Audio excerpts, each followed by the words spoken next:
Bom, um outro tipo de análise que a gente pode fazer, que está um pouco entre a análise de correlação e de agrupamentos, é a análise de degrau. Eu não mostrei uma maneira ainda da gente poder fazer um tipo de análise que seja em cima de variáveis numéricas ou categóricas. Ou melhor, não mostrei um tipo de métrica de relacionamento. Entretanto, as análises de degrau, elas dão essa oportunidade para a gente de fazer análises em cima de variáveis binárias, semelhante ao que a gente fez aqui com as análises categóricas. Então, o que eu vou fazer? Tal qual eu fiz aqui em cima, que eu peguei e selecionei colunas, dropei nulos. Então, pegar esse primeiro cara aqui. Selecionei colunas e dropei nulos. Então, aqui, o que eu vou fazer é, ao invés de selecionar as colunas do tipo QT e nu, que eu selecionei errado, por sinal, agora que eu vi. Tem um nu aqui. Cadê? Nu aqui que deveria estar assim. Assim. Então, beleza. Dá para rodar aqui. Opa. QT. Tiro nu. A gente vai selecionar agora as colunas in. Então, selecionando as colunas in, eu tenho aqui em acessibilidade corrimão, em acessibilidade elevador, vários em acessibilidades, aí tem inclusive as informações de matrícula. Bom, a gente sabe que eu tentar rodar a correlação aqui não vai dar muito certo, porque eu tenho variáveis binárias que eu estou tentando comparar com variáveis categóricas. Então, o que eu vou fazer? Eu vou pegar e vou chamar esse cara aqui de G. E eu vou criar uma lista de variáveis, has, onde a gente vai fazer o seguinte: para cada coluna em G, se a coluna for diferente de DBI, ou seja, estou olhando para todas as colunas in, o que eu vou fazer?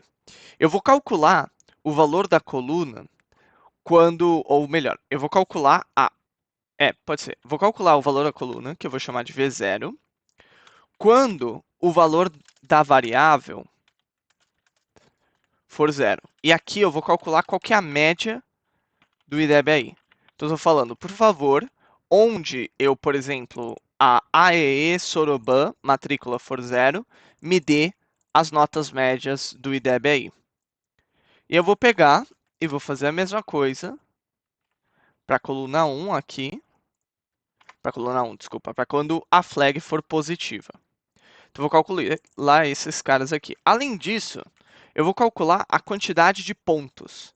Vou calcular quantos pontos tem quando o valor da flag é zero. Então, aqui eu vou colocar um ponto shape 0. E quantos pontos tem quando o valor da flag é 1. E aí, tudo isso eu vou colocar na minha lista aqui. Vou colocar, obviamente, o nome da coluna, a quantidade de pontos Q0, a quantidade de pontos Q1, o valor da variável quando a flag é 0, o valor da variável quando a flag é 1, e eu vou colocar o delta entre essas duas flags.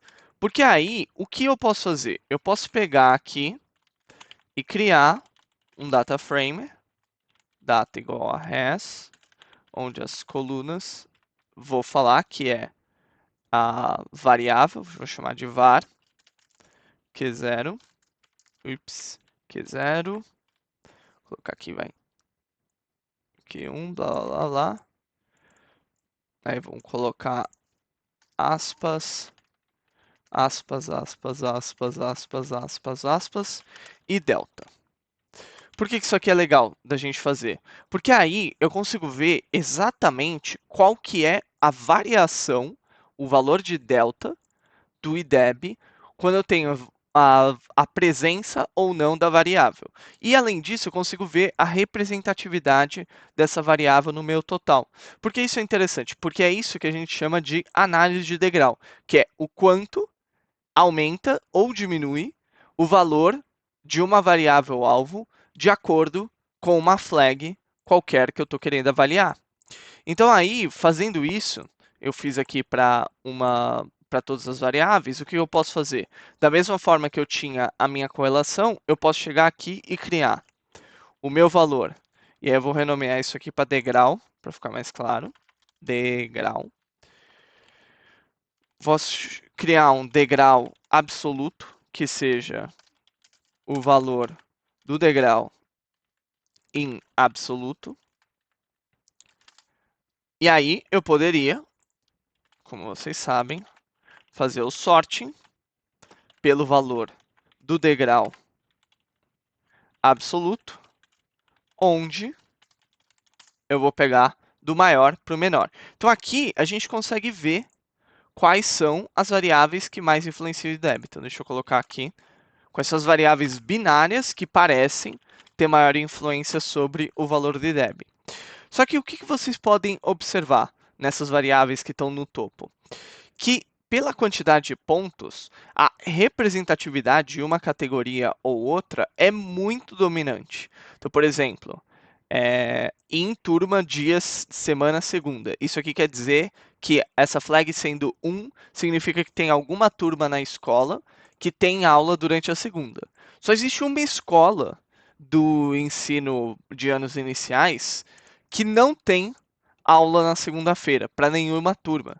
E aí está falando, ó, todas as outras têm um degrau absoluto de 2,3, ou seja, ter aula na segunda aumenta muito, mas é com relação a uma escola. Mesmo olhando aqui mais para baixo, a gente vê que a dispersão, ou seja, a quantidade de pontos que eu tenho de um lado em comparação com o outro, também é muito, muito mais dominante.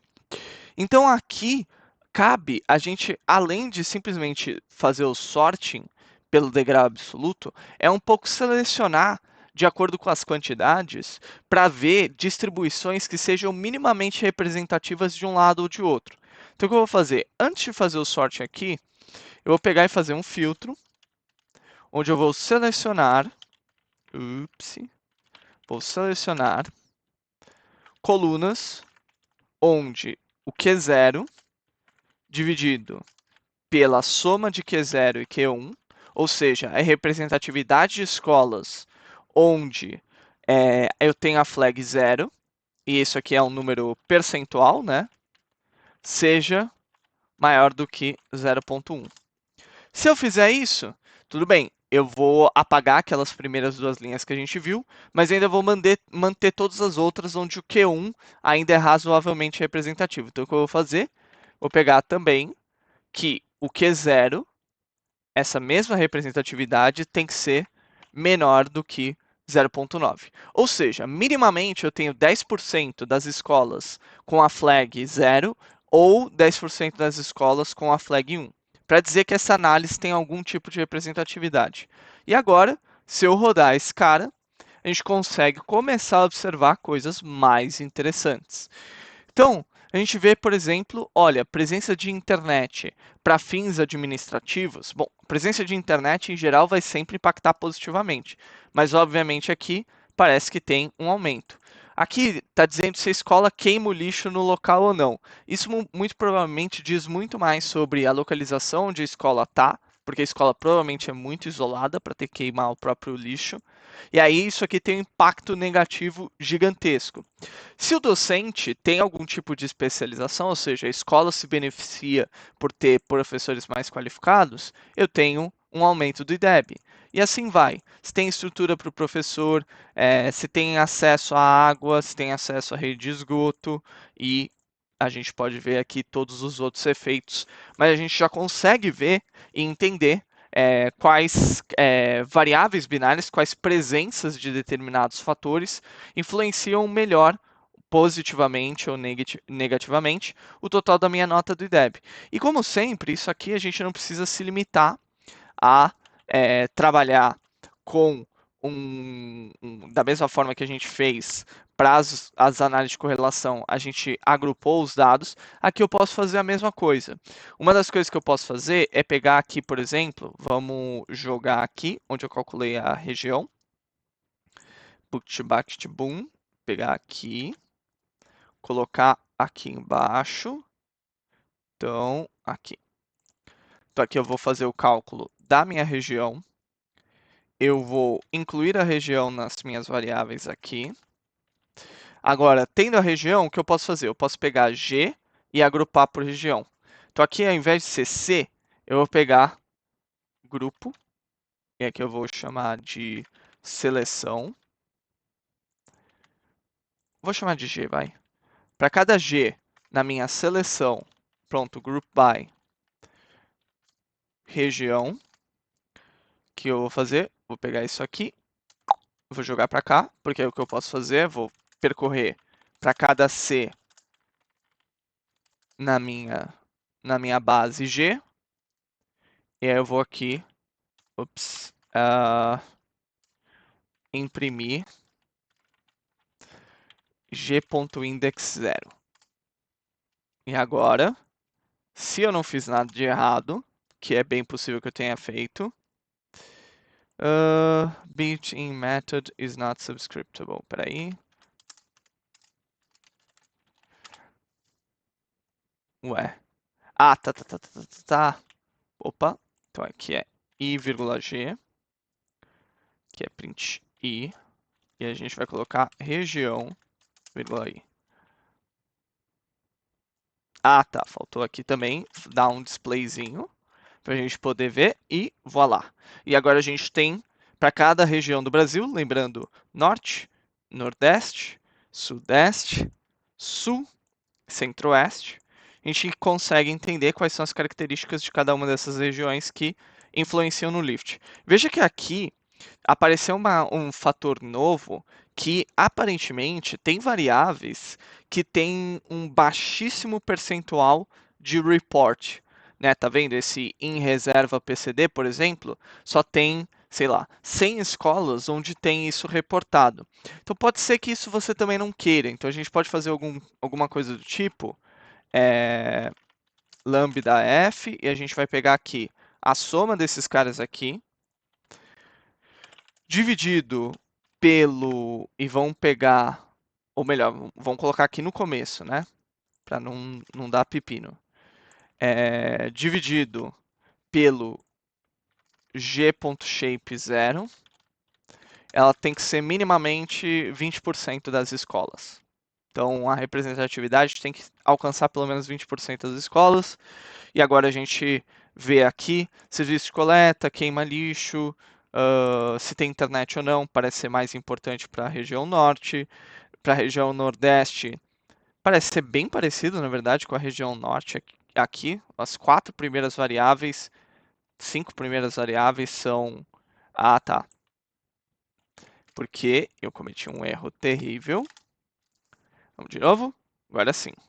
Agora deveria estar diferente, porque o meu res antes ele estava sendo preenchido com os dados de todas as regiões. Agora eu estou recriando essa lista a cada região. Então eu tenho aqui para a região norte, para a região nordeste já começa a aparecer disciplina de filosofia como um detrator. Isso pode ser interessante entender por que isso seria o caso. Lousa digital, que é um equipamento. Na região sudeste, especialização aparece como algo importantíssimo. Internet disponível para aprendizagem também parece ser bastante óbvio. Região sul, tratamento de lixo aparece como mais importante, lixo inexistente especificamente. E região centro-oeste, acesso a esgoto e água, que antes tinha aparecido para o Brasil como um todo. Então, com isso, você consegue inclusive diferenciar as regiões e as características que influenciam na nota do IDEB final delas.